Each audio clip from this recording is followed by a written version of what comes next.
So welcome guys, welcome back to Ridogram stories. അപ്പോൾ ഇന്ന് നമ്മൾ വന്നേക്കുന്നത് ഇപ്പോൾ ഒരുപാട് പേർക്ക് നമുക്ക് സൂപ്പർ സ്പോർട്ട് എന്നതുപോലെ തന്നെ നേക്കഡ് ബൈക്സിനും ഫാൻസ് ആയിട്ടുള്ള ഒരുപാട് പേരുണ്ട്. അപ്പോൾ നേക്കഡ് ബൈക്ക് എന്നുള്ള രീതിയിൽ ഒരാളൊരു സൂപ്പർ ബൈക്കിലോട്ട് വരുമ്പോൾ അവരുടെ മനസ്സിലൂടെ ഏറ്റവും എത്തുന്നത് മോസ്റ്റ് ബ്രൂട്ടൽ നേക്കഡ് മോട്ടോർ സൈക്കിൾസോ ആയിട്ടാണ് ഇന്ന് ഞാൻ നിങ്ങളുടെ മുന്നിലേക്ക് വന്നേക്കുന്നത്. And another than Panigale street fighter V4S. കേരളത്തിലെ ഒരേ ഒരു വണ്ടിയാണ്. അതുമാത്രമല്ല ഇത് കംപ്ലീറ്റ്ലി മോഡിഫൈഡ് ആയിട്ടുള്ളൊരു പനികാല സ്ട്രീറ്റ് ഫൈറ്റർ V4Sൻ്റെ കംപ്ലീറ്റ് ഓണർഷിപ്പ് റിവ്യൂ ആയിട്ടാണ് ഇന്ന് ഞാൻ നിങ്ങളുടെ മുമ്പിലോട്ട് വന്നേക്കുന്നത്. സോ ഇവൻ്റെ കഥകളും അതുകൂടാതെ ഇവനിൽ ഒരുപാട് പ്രത്യേകതകളുണ്ട്. അതെല്ലാം നമുക്ക് ഇതിൽ ഇൻക്ലൂഡ് ചെയ്യാം. കാരണം ഒരുപാട് പേര് നമുക്ക് വളരെ ആക്സസ് കുറഞ്ഞൊരു മോട്ടോർ സൈക്കിളാണ് സ്ട്രീറ്റ് ഫൈറ്റർ V4S എന്ന് പറയുന്നത്. സോ എന്താണ് ആ വണ്ടി, എങ്ങനെയാണ് ഇത് നമുക്ക് ഉപയോഗിക്കാൻ വേണ്ടി, ഇത് നമുക്ക് ബഡ്ജറ്റ് ഫ്രണ്ട്ലി ആയിട്ട് യൂസ് ചെയ്യാൻ പറ്റുമോ, അതേ എക്സ്പെൻസീവ് ആണോ, ഇതെല്ലാം ചേർത്തായി നമ്മുടെ കംപ്ലീറ്റ് ഇൻ്റർവ്യൂലോട്ട് വരുന്നത്. So let's go for it.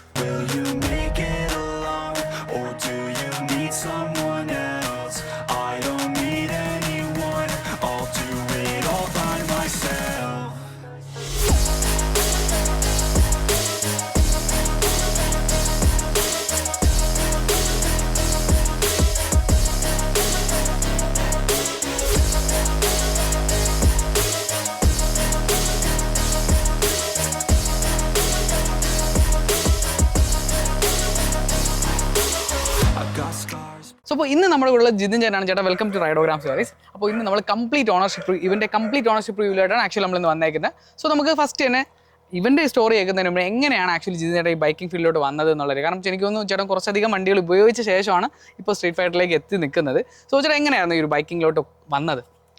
പറഞ്ഞു തുടങ്ങുവാണെങ്കിൽ ആക്ച്വലി അത് പാരമ്പര്യമായിട്ട് കിട്ടിയ ഒരു അസുഖമാണ്. ഓക്കെ. അപ്പം ഫസ്റ്റ് എൻ്റെ ഫാദറിന് ഈ പറഞ്ഞ പോലെ റോയൽ എൻഫീൽഡായിരുന്നു. പപ്പ ഈ പറഞ്ഞ പോലെ ഒരു 2 years 3 years കൂടുമ്പം ഇറങ്ങുന്ന എല്ലാ റോയൽ എൻഫീൽഡും ഇങ്ങനെ മാറി യൂസ് ചെയ്യുന്നുണ്ടായിരുന്നു.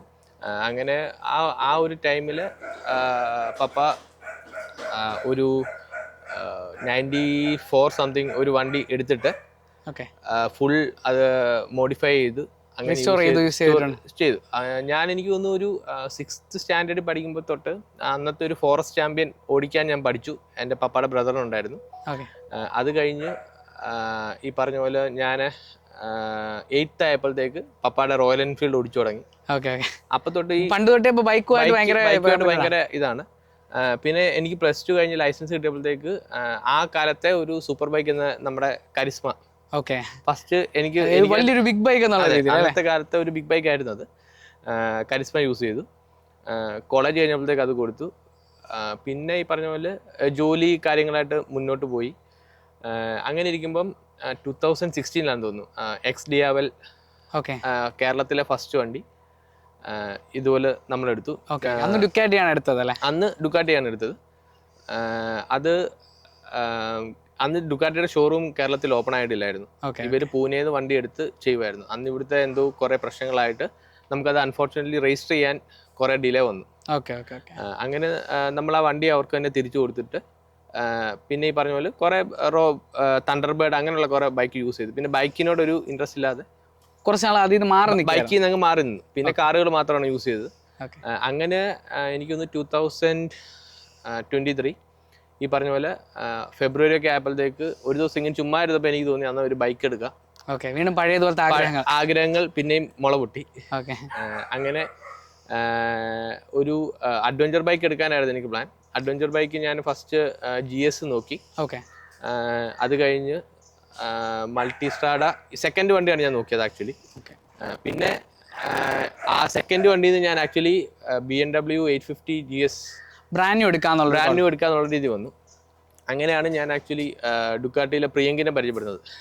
പിന്നെ പ്രിയങ്ക് എന്നെ ഇങ്ങനെ ഈ പറഞ്ഞ ബ്രെയിൻ വാഷ് ചെയ്ത് ഞാൻ മൾട്ടിസ്ട്രാഡ എത്തി. പ്രിയങ്ക് പറഞ്ഞത് V2-ലാണ്. ബട്ട് എനിക്കപ്പം ഇത് തമ്മിൽ വലിയ ഒരു ഇതിന്റെ വ്യത്യാസം വന്നില്ല എമൗണ്ടിന്റെ. ഞാൻ പറഞ്ഞു എന്നാൽ ശരി V4 എടുക്കാന്ന് പറഞ്ഞു. കുറച്ചും കൂടെ റൈസ് നമുക്ക് V4 എടുക്കാൻ പറ്റുമെങ്കിൽ അതാണല്ലോ നല്ലത്. അങ്ങനെ എനിക്കൊന്നൊരു 7-8 years ഞാൻ ബൈക്ക് യൂസ് ചെയ്യാതിരുന്നു. സ്ട്രേറ്റ് അവേ മൾട്ടിസ്ട്രാഡ V4 ഞാൻ ബുക്ക് ചെയ്തു. ഞാൻ വണ്ടി കണ്ടിട്ടില്ല, വണ്ടി ഓടിച്ചിട്ടില്ല. പ്രിയങ്ക് പറഞ്ഞത് മാത്രമാണ് വണ്ടിയെ പറ്റിയുള്ള ഐഡിയ. അതെ. അത് കഴിഞ്ഞ് നാട്ടിലെത്തി ഷോറൂമിൽ പോയി. അപ്പോഴാണ് എൻ്റെ വൈഫും പിള്ളേരും അറിയുന്നത് വണ്ടി എടുക്കാനാണ് പോകുന്നതെന്ന്. അപ്പോഴാണ് ഞാൻ ആദ്യമായിട്ട് ടെസ്റ്റ് ഡ്രൈവ് ചെയ്യുന്നത്. പിന്നെ ബാക്കി ഫോർമാലിറ്റീസ് എല്ലാം കംപ്ലീറ്റ് ചെയ്തു. അങ്ങനെ ഈ വണ്ടി ഞാൻ എടുത്തു. മൾട്ടിസ്ട്രാഡ V4 എടുത്തു. അത് യൂസ് ചെയ്ത് കഴിഞ്ഞപ്പോഴത്തേക്ക് എനിക്ക് ഈ V4 എഞ്ചിനോട് പ്രത്യേക ഒരു സ്നേഹം തോന്നി. മനസ്സിലായി. അങ്ങനെ എൻ്റെ ഭയങ്കര ഇഷ്ടമുള്ളൊരു വണ്ടിയായിരുന്നു പനികാല V4. അപ്പോൾ പനികാല എടുക്കാൻ പോയപ്പോഴത്തേക്ക് ഈ പ്രിയങ്കനെ പറഞ്ഞു, ചേട്ടൻ സ്ട്രീറ്റ് ഫൈറ്റർ V4 എടുക്കുക, ഇത് കേരളത്തിൽ ആടേലും ഇല്ല. കേരളത്തിലെ ആദ്യത്തെ വണ്ടിയാണ്. V4S കേരളത്തിലെ ഫസ്റ്റ് വണ്ടിയാണ്. പിന്നുള്ളതൊരു V4 ആണ്. V4S ഫസ്റ്റ് വണ്ടിയാണ്, അതെടുക്കാന്ന് പറഞ്ഞ് പ്രിയങ്ക പറഞ്ഞു. അങ്ങനെ ഈ വണ്ടിയിലേക്ക് എത്തി.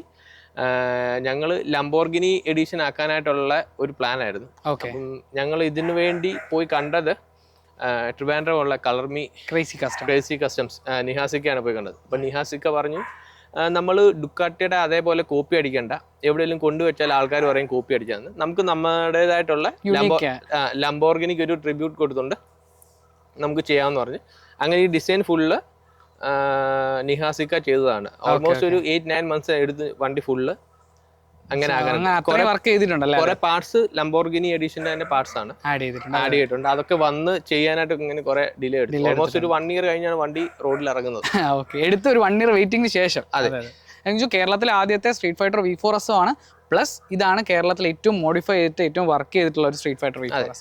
സോ അപ്പോൾ നമ്മൾ അങ്ങനെയാണ് ചേട്ടാ നമ്മൾ സ്ട്രീറ്റ് ഫൈറ്റർ സെലക്ട് ചെയ്തൊരു മാറ്റർ എന്ന് പറയുന്നത്. സ്റ്റിൽ ചേട്ടൻ ഇത് വണ്ടി എടുക്കുമ്പോഴും ചേട്ടൻ ഓടിച്ചിട്ടുണ്ടായിരുന്നില്ലല്ലോ. സോ അപ്പോൾ അടുത്ത് ചോദിക്കുന്ന അതാണ്, എങ്ങനെ ഉണ്ടായിരുന്ന ഒരു ഫസ്റ്റ് ഇംപ്രഷൻ സ്ട്രീറ്റ്? കാരണം ചില പനികാല എന്നുള്ളൊരു കൺസെപ്റ്റ് വന്നിട്ട് പെട്ടെന്ന് ചേഞ്ച് ആയിട്ടാണ് സ്ട്രീറ്റ് ഫൈറ്റർ V4Sലോട്ട് വരുന്നത്. സോ എങ്ങനെ ഉണ്ടായിരുന്ന ഒരു ഇംപ്രഷൻ എന്ന് പറയുന്നത്? ആക്ച്വലി ഈ പറഞ്ഞ പോലെ വണ്ടി ഫുൾ എൻ്റെ പേരിലായി. അപ്പം കേരളത്തിൽ വേറെ വണ്ടി ഇല്ലല്ലോ, അപ്പം ഇത് ഓടിച്ചു നോക്കാനായിട്ട് നമുക്കൊരു ഓപ്ഷൻ ഇല്ല, ടെസ്റ്റ് ഡ്രൈവ് ഇല്ല.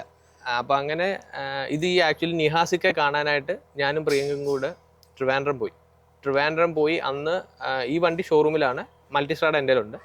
അപ്പം ഇവിടെ വരെ പ്രിയങ്ക വന്നു. എന്നിട്ട് ഞാൻ പറഞ്ഞു ഇത് ഞാൻ എടുക്കാം. അപ്പോഴാണ് ഞാൻ ആക്ച്വലി വണ്ടി എടുക്കുന്നത്.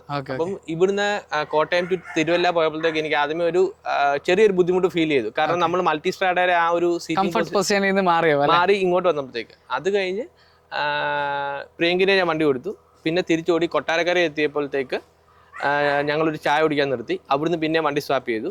പിന്നെ എനിക്കൊന്നൊരു ഒരു ദിവസം ഫുള്ള് ട്രിവാൻഡ്രം ഉണ്ടായിരുന്നു. തിരിച്ചു വന്നിട്ട് ഞാൻ മൾട്ടിസ്ട്രാഡാണ് പ്രിയങ്കരെ കൊടുത്തോട്ട് ഇത് കൊടുത്തില്ല. കാരണം വണ്ടി നമ്മുടെ കയ്യിൽ ഒന്ന് സെറ്റ് ആയി കഴിഞ്ഞപ്പോഴത്തേക്ക് ഭയങ്കര ഫീലാണ്. അതായത് നമ്മുടെ ഈ പറഞ്ഞ പോലെ ഈ കുത്തി എടുത്തോണ്ട് പോകുന്ന ആ ഒരു ഹെവിനെസ് ഇല്ല. ആ ഒരു ഭയങ്കര നിമ്പിളാണ് വണ്ടി, ഭയങ്കര സുഖമാണ്. അതുപോലെ തന്നെ ആ ഒരു സിറ്റിക്കകത്തൂടെ ട്രിവാൻഡ്രം സിറ്റി ഞാൻ പറയണ്ടല്ലോ, തീർച്ചയായിട്ടും അതിനകത്തൂടെ എല്ലാം കൊണ്ടു നടക്കാൻ ഭയങ്കര സുഖമായിരുന്നു. അങ്ങനെ കംഫർട്ടും എല്ലാം ഭയങ്കരമായിട്ട് ഇഷ്ടപ്പെട്ടു. അപ്പോൾ ഒരു first ride Kottayam to Trivandrum റൈഡിനിടയിലുള്ള എക്സ്പീരിയൻസ് ആയിരുന്നു എൻ്റെ ഫസ്റ്റ് റൈഡ്. ഓക്കെ ഏട്ടാ, അപ്പോൾ ഞാൻ കുറച്ച് ഡീറ്റെയിൽ ആയിട്ട് ചോദിക്കണം. അതിപ്പോൾ നമ്മളിപ്പോൾ വണ്ടി ഫസ്റ്റ് ആയിട്ട് ഉപയോഗിച്ചു, കാര്യങ്ങളെല്ലാം ചെയ്തു. അപ്പോൾ ഇതിനൊരു കംഫർട്ട്, കാരണം പല ഒരു ധാരണകളുണ്ട്, അതായത് ഡുക്കാറ്റിയാണ് ഭയങ്കര ഹീറ്റാണ്, അതുകൊണ്ട് കംഫർട്ട് ഉണ്ടാവില്ല. പിന്നെ ഒരു സ്ട്രീറ്റ് ഫൈറ്റർ ആണെങ്കിൽ ഇത് ഭയങ്കര പവർഫുൾ സ്ട്രീറ്റ് ബൈക്കാണ്. സോ അതുകൊണ്ട് തന്നെ എങ്ങനെയായിരിക്കും ഒരു കംഫർട്ട് ഹാൻഡ്ലിംഗ് എന്നുള്ള രീതിയിലാണ് ചേട്ടൻ്റെ ഒരു അഭിപ്രായം? കംഫർട്ട് എന്ന് പറയുമ്പം ഈ പറഞ്ഞ പോലെ ട്രിവാൻഡ്രം ഓൾമോസ്റ്റ് എനിക്ക് തോന്നുന്നു ഒരു 150 kilometers ഇവിടുന്ന് ഉണ്ടല്ലോ. അത് ട്രാവൽ ചെയ്തു, വലിയ കുഴപ്പമില്ലായിരുന്നു. അത് കഴിഞ്ഞ് 400 kilometers ഇവിടുന്ന് കൊടൈക്കനാൽ പോയി. ഈ വണ്ടിയെ തന്നെ വണ്ടി രജിസ്ട്രേഷൻ ആകുന്നതിന് മുന്നേ തന്നെ റൈഡായിട്ട് കൊടൈക്കനാൽ പോയി. അന്ന് പോയപ്പോഴും ഒരു ബുദ്ധിമുട്ടില്ലായിരുന്നു. പിന്നെ ചെറിയൊരു വിൻഡ് ബ്ലാസ്റ്റ് ഉണ്ട്. നേക്കഡ് ആയതുകൊണ്ട് ആ ഒരു വിൻഡ് ബ്ലാസ്റ്റ് ഉണ്ട്. അപ്പം നമ്മൾ ടക്കിങ് ചെയ്തിരിക്കുമ്പോഴത്തേക്ക് നമുക്കത് കുറെ സോർട്ട് ചെയ്യാൻ പറ്റും. പിന്നെ ഹാൻഡ്ലിംഗ് എന്ന് പറയുമ്പോൾ ഭയങ്കര എനിക്ക് ചെറിയൊരു വണ്ടി കൊണ്ടു നടക്കുന്ന ഒരു ഇതേ ഉള്ളൂ, ഹെവിനെസ് ഒന്നും ഫീൽ ചെയ്യാറില്ല. ആക്ച്വലി എനിക്ക് തോന്നുന്നു മൾട്ടിന്ന് ഇതിലോട്ട് വരുമ്പോൾ ഭയങ്കര ഒരു ചേഞ്ച് ആയിരിക്കും. അപ്പോൾ അതൊക്കെയാണ് നമ്മളൊരു കംഫർട്ട് ഹാൻഡ്ലിംഗ് എന്ന് പറയുന്ന ഒരു മാറ്റർ ആയിരുന്നു. ചേട്ടാ, അപ്പോൾ ചേട്ടാ പറഞ്ഞു ഇപ്പോൾ ഒരു ലോങ് റൈഡ് പോയി, കൊടൈക്കനാൽ റൈഡും പോയിട്ടുണ്ടായിരുന്നു. അപ്പോൾ എങ്ങനെ ഉണ്ടായിരുന്നു ഒരു ഹീറ്റ് മാനേജ്മെന്റ്? കാരണം ഡുക്കാറ്റി നിൽക്കുമ്പോൾ എല്ലാവരും ആദ്യം ടെൻഷൻ ആവുന്ന ഒരു മാറ്റർ ഹീറ്റ് മാനേജ്മെന്റ് ആണ്. അപ്പോൾ എങ്ങനെയുണ്ട് ചേട്ടാ heat management? Actually heat management എന്ന് പറയുമ്പോൾ ആക്ച്വലി ലോങ് ഡ്രൈവിൽ നമുക്ക് ഒന്നുമേ അറിയത്തില്ല, സീറോ ആണ്. നമ്മൾ നല്ല സ്പീഡ് പോകുമ്പോഴത്തേക്ക് ഒട്ടുമേ അറിയത്തില്ല. പിന്നെ ഞാൻ പറഞ്ഞല്ലോ ട്രിവാൻഡ്രം സിറ്റിക്കകത്തോട് ഞങ്ങൾ നടന്നു. ആ ഒരു സമയത്ത് നമ്മൾ ഈ ട്രാഫിക്കിന്റെ ഇടയിൽ വരുമ്പോഴത്തേക്ക് നമ്മുടെ ബോഡിയോട് ചേർന്നുള്ള ആ 2 സിലിണ്ടർ ഓട്ടോമാറ്റിക്കലി കട്ട് ഓഫ് ആവും. അപ്പം ഒത്തിരി ഹീറ്റ് അത് കുറവുണ്ട്. എന്നാൽ പോലും സീറോ എന്ന് ഞാൻ പറയുന്നില്ല, ഒരു 20-30% ഹീറ്റ് ഉണ്ട്. ഒരു നമുക്ക് മാനേജബിൾ ആയിട്ടുള്ളൊരു ഹീറ്റേ വരുന്നുള്ളൂ.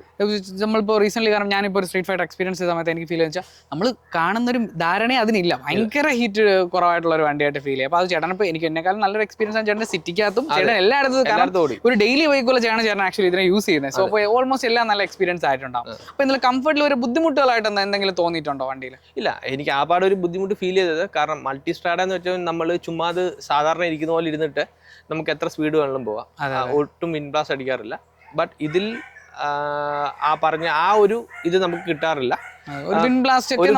ചെറിയ വിൻബ്ലാസ്റ്റ് ഫേസ് ചെയ്യേണ്ടി വരും. ആ ഒരു ബുദ്ധിമുട്ട് മാത്രമേ എനിക്ക് ഫീൽ ചെയ്തു, അല്ലാതെ വേറൊരു ബുദ്ധിമുട്ടാണ്. അപ്പോൾ അങ്ങനെ നോക്കണമെങ്കിൽ മൊത്തത്തിൽ പറയുകയാണെങ്കിൽ ചേട്ടൻ വണ്ടിയിൽ ഭയങ്കര ഹാപ്പിയാണ്. അതെ അതെ. ഓക്കെ, സോ അപ്പോൾ നമ്മൾ വണ്ടി എടുത്തു, വണ്ടിയുടെ എക്സ്പീരിയൻസ് എങ്ങനെയാണ് നമ്മൾ ഷെയർ ചെയ്തത്. അപ്പോൾ അടുത്ത് ഏറ്റവും കൂടുതൽ ആൾക്കാരോട് കൺസേൺ, ഇപ്പോൾ നമ്മളിപ്പോൾ ഒരാൾ സ്ട്രീറ്റ് ഫൈറ്റർ എടുക്കാൻ നിൽക്കുന്നവർക്ക് ഒരു ഗൈഡായിട്ട് യൂസ് ചെയ്യാൻ പറ്റുന്ന രീതിയിലാണ് ആക്ച്വലി നമ്മൾ വീഡിയോസ് എല്ലാം ചെയ്യുന്നത്. സോ അതുകൊണ്ട് തന്നെ അടുത്ത ഏറ്റവും കൂടുതൽ ആൾക്കാർ എക്സ്പെക്ട് ചെയ്യുന്നത് എങ്ങനെയാണ് ഇവരുടെ ഒരു മെയിൻ്റനൻസ് എന്നുള്ളതാണ്. സോ ചേട്ടാ, എങ്ങനെയാണ് ഒരു മെയിൻ്റനൻസ് പീരീഡ്സും മെയിൻ്റനൻസ് സർവീസ് കോസ്റ്റും ഒക്കെ വരുന്നത്? ആക്ച്വലി അത് എല്ലാവരും ഒരു ഡുക്കാട്ടി വണ്ടിക്ക് നോർമലി ഇച്ചിരി പ്രൈസ് കൂടുതലാണ്. ഓക്കെ, ഇപ്പം നമ്മൾ BMW കമ്പയർ ചെയ്യുകയാണെങ്കിൽ BMW ഇച്ചിരി പ്രൈസ് കുറവാണ്. ബട്ട് മെയിൻ്റനൻസ് നോക്കുമ്പോൾ BMWന് ഒരു 6 months കൂടുമ്പോൾ എങ്ങനെയായാലും ഒരു 15,000 to 20,000 സ്പെൻഡ് ചെയ്ത് അവരുടെ ആ ഒരു ചെറിയ വണ്ടിക്ക് പോലും അത്ര ആവുമെന്നാണ് ഞാൻ കേട്ടേക്കുന്നത്. എനിക്കറിയില്ല ഡീറ്റെയിൽ, ഞാൻ കേട്ടേക്കുന്നത് അങ്ങനെയാണ്. ഇതിൻ്റെ വെച്ചാൽ ഇപ്പം മൾട്ടി സ്റ്റാർഡ് നോക്കുവാണെങ്കിൽ 2 years ഇല്ലെങ്കിൽ 15,000 kilometerൽ ഒരു സർവീസേ ഉള്ളൂ. അത് 9,000 rupees ആ സർവീസ് എടുത്തുള്ളൂ. മാക്സിമം ബേസിക് സർവീസ് 9,000 rupees, കൂടി വന്നൊരു 10, ആ ഒരു 10ന്റെ താഴെ നിൽക്കാറുള്ളൂ. അത് ഒരു വർഷം മിനിമം, ഒരു വർഷത്തിൽ ഒരു മിനിമം അല്ല, മൾട്ടി സ്റ്റാർഡേക്ക് 2 year ആണ്. 2 year കൂടുമ്പം ഈ ഒരു എമൗണ്ടേ ആറുള്ളൂ. പിന്നെ ഇതിന്റെ എന്ന് പറഞ്ഞ ഇയർലി ആണ് സർവീസ്. അതും ഈ പറഞ്ഞ ഒരു 9,000 rupees 10,000 rupees റേഞ്ചിൽ നിൽക്കാറുള്ളൂ. ബേസിക് സർവീസിന് 10 to 9 നമുക്ക് എക്സ്പെക്ട് ചെയ്യാം. അതെ. ഓക്കെ.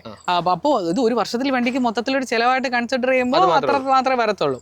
അല്ലെങ്കിൽ നമ്മൾ കൂടുതൽ ഓടണം, അല്ലെങ്കിൽ പിന്നെ consumable parts like brake pads കാര്യങ്ങൾ അങ്ങനെയുള്ള എന്തെങ്കിലുമൊക്കെ ഡാമേജ് വന്നാൽ മാത്രമേ പിന്നെ എക്സ്പെൻസ് ആവുള്ളൂ. ഓക്കെ, അപ്പോൾ എനിക്ക് ചേട്ടനെ സംബന്ധിച്ച് ഒരുപാട് പുറത്തുമാണ് നാട്ടിലാണ്, അപ്പോൾ ചേട്ടൻ വളരെ ഡീസെന്റ് ആയിട്ടൊരു പ്രൈസിങ് ആയിരിക്കുമല്ലോ നമ്മുടെ മെയിൻ്റനൻസ് വരുന്നത്. അപ്പോൾ കാരണം പലരുടെ ഒരു ധാരണ വെച്ചാൽ ഡുക്കാറ്റിയാണ് കൈ തൊട്ടാൽ പൊള്ളും എന്നുള്ള കൺസെപ്റ്റ്. പക്ഷെ ഒരു വർഷത്തിലൊരു ടോട്ടൽ കോസ്റ്റ് ഇപ്പം ഇൻക്ലൂഡിംഗ് ബ്രേക്ക് പാഡ്സ് ഒക്കെ ചെയ്യണമെങ്കിൽ മാക്സിമം 20,000 ഉള്ളിൽ അല്ലേ എല്ലാം കൂടി വരുന്നുള്ളൂ. അപ്പോൾ ഒരു മെയിൻ്റനൻസ് സൈഡ് ബെസ്റ്റ് ആയിട്ട് വരുന്നു.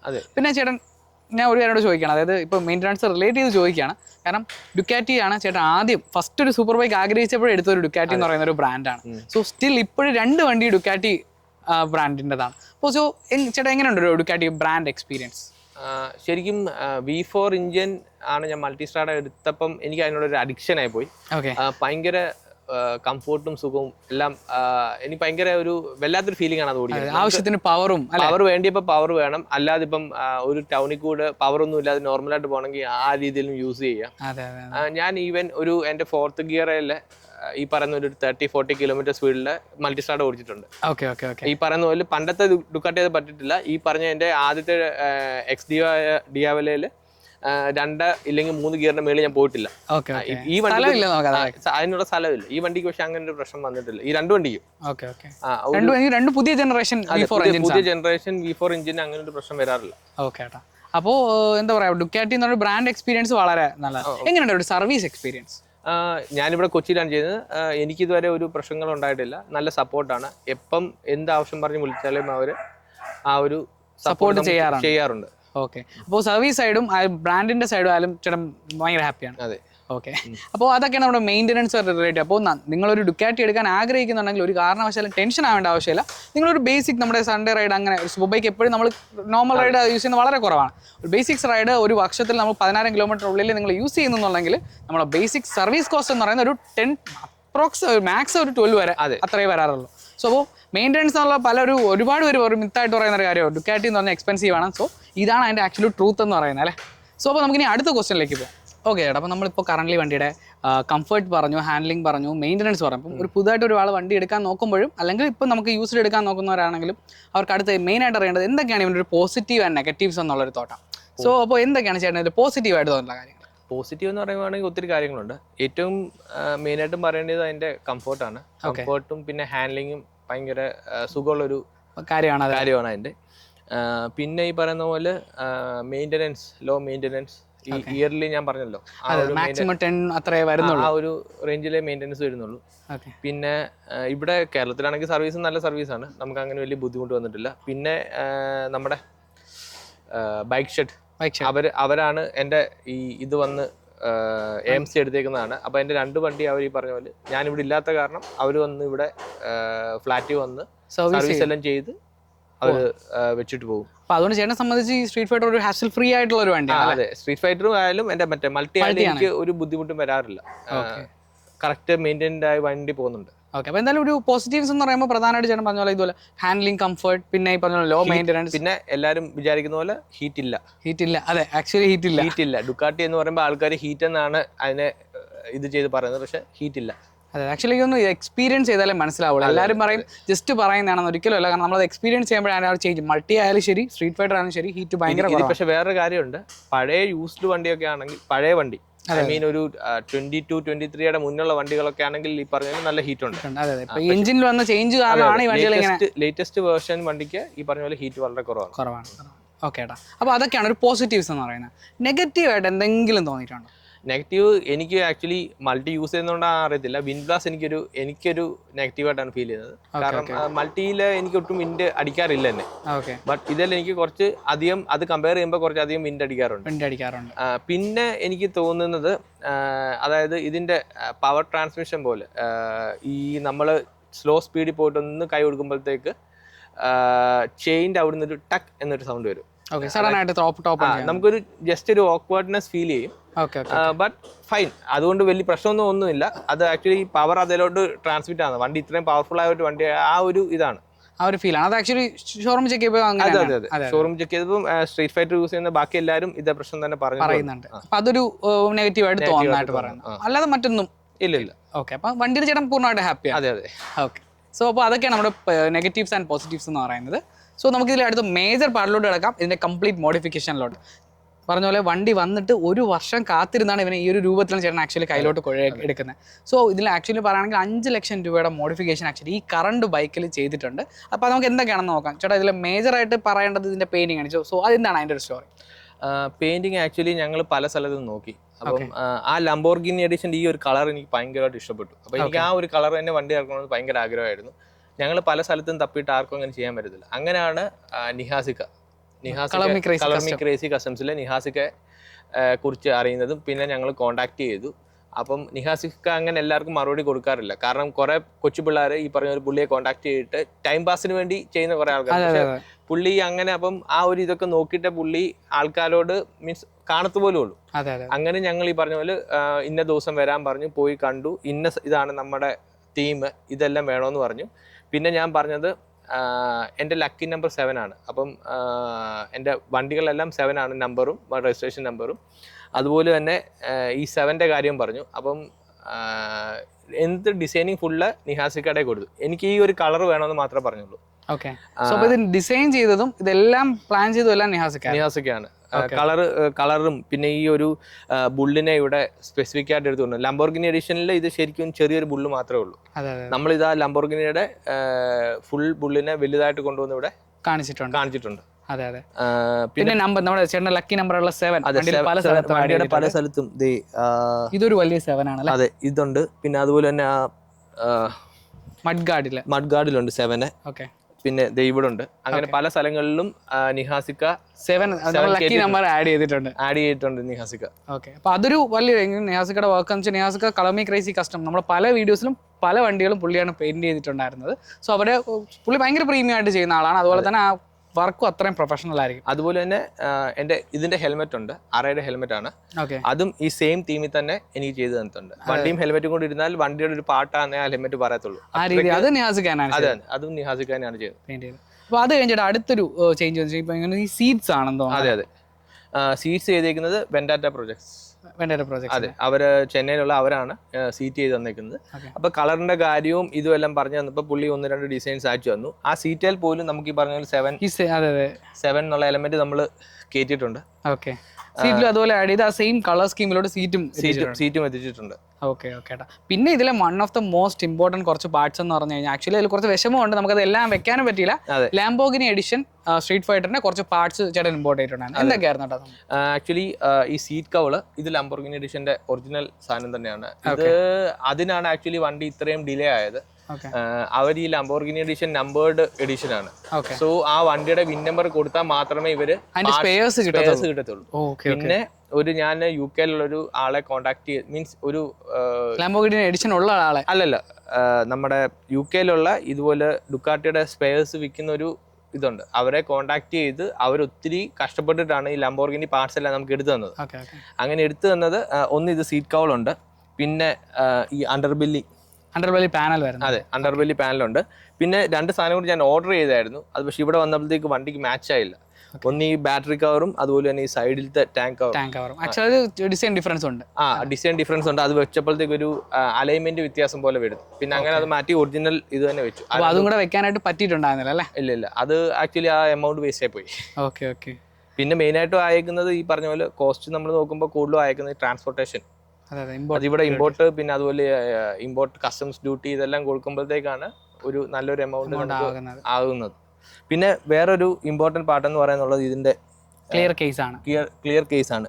അപ്പൊ പനികാലയ്ക്ക് നമുക്കത് ഡയറക്റ്റ് അത് മാത്രം വാങ്ങിയാൽ ഈ ഒരു പാർട്ട് മാത്രം റീപ്ലേസ് ചെയ്യാൻ പറ്റും. പക്ഷെ ഇതിന് അങ്ങനെയല്ല. ഇതിന്റെ ഫുൾ ഇഞ്ചിൻ കവറും നമ്മൾ ഫസ്റ്റ് മാറണം. എന്നതിന് ശേഷം മാത്രമേ നമുക്ക് പിന്നെ ക്ലിയർ കേസ് ആഡ് ചെയ്യാൻ പറ്റുള്ളൂ. പിന്നെ സ്ലൈഡേഴ്സ്, അതൊക്കെ നോർമൽ ആയിട്ടുള്ള ബേസിക് ആക്സസറി സ്ലൈഡേഴ്സും മിറേഴ്സും എല്ലാം പിന്നെ ആഡ് ചെയ്തിട്ടുണ്ട്.